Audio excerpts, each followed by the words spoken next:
നമസ്കാരം, കലാകൗമുദി ഓൺലൈനിലേക്ക് സ്വാഗതം. വിമത ഭീഷണി ഏറ്റവും കൂടുതലുള്ള പാർട്ടിയാണ് കോൺഗ്രസ്.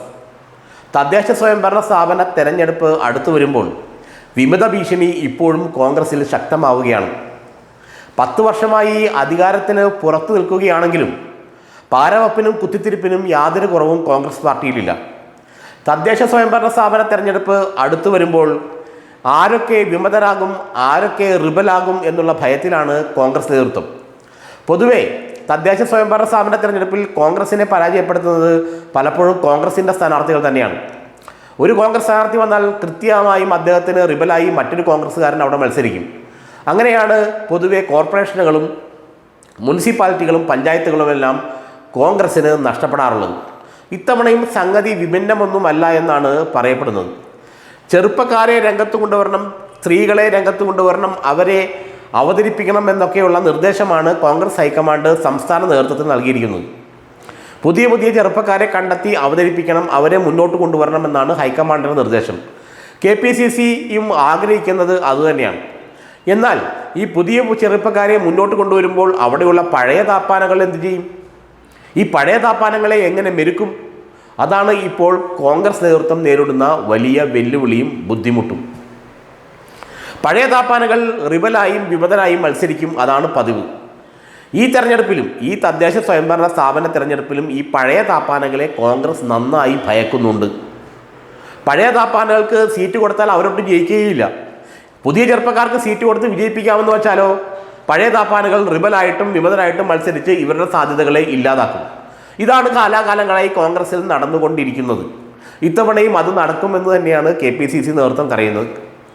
അതുകൊണ്ട് തന്നെ അതിനുള്ള മുൻകരുതൽ അവർ ആദ്യം മുതലേ എടുക്കുന്നുണ്ടെന്നാണ് പറയപ്പെടുന്നതെങ്കിലും മുൻകരുതലൊക്കെ കോൺഗ്രസിൻ്റെ കാര്യത്തിൽ എത്ര കണ്ട് പോകുമെന്ന് നമുക്കറിയാമല്ലോ. പുതിയ ചെറുപ്പക്കാരെ അവതരിപ്പിച്ച് അവരെ സ്ഥാനാർത്ഥികളാക്കിയാൽ പഴയ വിമതർ അല്ലെങ്കിൽ പഴയ താപ്പാനകൾ മിണ്ടാതിരിക്കുകയില്ല. 25-30 വർഷമായി മണ്ഡലം പ്രസിഡന്റുമാരും ബ്ലോക്ക് പ്രസിഡന്റുമാരുമായി ഇരിക്കുന്നവരാണ് കോൺഗ്രസിലെ ഭാരവാഹികൾ, പ്രാദേശിക തലത്തിലെ ഭാരവാഹികൾ ഭൂരിഭാഗവും. ഇവരൊക്കെ മത്സരിക്കാൻ തയ്യാറെടുത്ത് നിൽക്കുകയാണ്. 30-35 വർഷം പാർട്ടി ഭാരവാഹികളായിരിക്കും ഇരുന്നിട്ട് ഒരു കോർപ്പറേഷനിലേക്കോ മുനിസിപ്പാലിറ്റിയിലേക്കോ അല്ലെങ്കിൽ പഞ്ചായത്തിലേക്കോ മത്സരിക്കാനുള്ള അവസരം തങ്ങൾക്ക് കിട്ടാതിരുന്നാൽ അത് നീതികേടാണെന്നാണ് അവർ പറയുന്നത്. മത്സരിക്കേണ്ട സമയമായി വരുമ്പോൾ നിങ്ങൾ ചില പുതിയ ചെറുപ്പക്കാർ എന്ന രീതിയിൽ കുറേ ടെക്നോക്രാറ്റുകളെയും അല്ലെങ്കിൽ മറ്റു ചില ആളുകളെയും അവതരിപ്പിക്കുകയും പാർട്ടിക്ക് വേണ്ടി പണിയെടുത്തവർ പുറത്താവുകയും ചെയ്യുന്ന അന്തരീക്ഷം ഉണ്ടാകാൻ പാടില്ല. അത് സമ്മതിക്കില്ല എന്ന് തന്നെയാണ് പഴയ കോൺഗ്രസ് സ്ഥാപനങ്ങൾ പലരും പറയുന്നത്. അങ്ങനെ ഈ പഴയ താപ്പാനുകളെ ഭയന്ന് സ്ഥാനാർത്ഥി നിർണയത്തെക്കുറിച്ച് ചിന്തിക്കാൻ പോലും കഴിയാത്ത അവസ്ഥയിലാണ് കോൺഗ്രസ് നേതൃത്വം. പല കോർപ്പറേഷനുകളിലും മുനിസിപ്പാലിറ്റികളിലും പഞ്ചായത്തുകളിലും ഇത് തന്നെയാണ് അവസ്ഥ. 25-30 വർഷമായി കോൺഗ്രസിൻ്റെ മണ്ഡലം പ്രസിഡന്റും ബ്ലോക്ക് പ്രസിഡന്റും മണ്ഡലം ഭാരവാഹിക്ക് ആയിരിക്കുന്നയാളെ തെരഞ്ഞെടുപ്പ് നിർത്തിയാൽ അയാൾ ജയിക്കില്ല എന്ന് മാത്രമല്ല പലപ്പോഴും കെട്ടിവെച്ച കാശ് കിട്ടുകയില്ല. പക്ഷേ വേറൊരാൾ അവിടെ മത്സരിക്കാൻ വന്നാൽ ഇയാൾ വിമതനായിട്ട് നിന്നാൽ ഇയാൾ പിടിക്കുന്ന വോട്ടായിരിക്കും കോൺഗ്രസ് സ്ഥാനാർത്ഥിയെ തോൽപ്പിക്കുക. ഇതാണ് കഴിഞ്ഞ തദ്ദേശ സ്വയംഭരണ സ്ഥാപന തെരഞ്ഞെടുപ്പിൽ മുഴുവനായി കണ്ടുവരുന്നത്.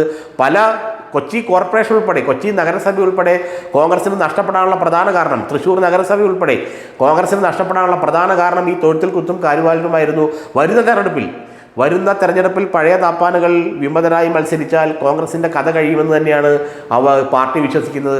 അതുകൊണ്ട് ഇപ്പോൾ വരുന്ന തദ്ദേശ സ്വയംഭരണ സ്ഥാപന തെരഞ്ഞെടുപ്പിൽ പരമാവധി ഈ വിമതരെ എങ്ങനെയെങ്കിലും മെരുക്കി സോപ്പിട്ടും മയക്കി ഒന്ന് ഒതുക്കിയിരുത്താനുള്ള പരിപാടിയിലാണ് കോൺഗ്രസ് നേതൃത്വം.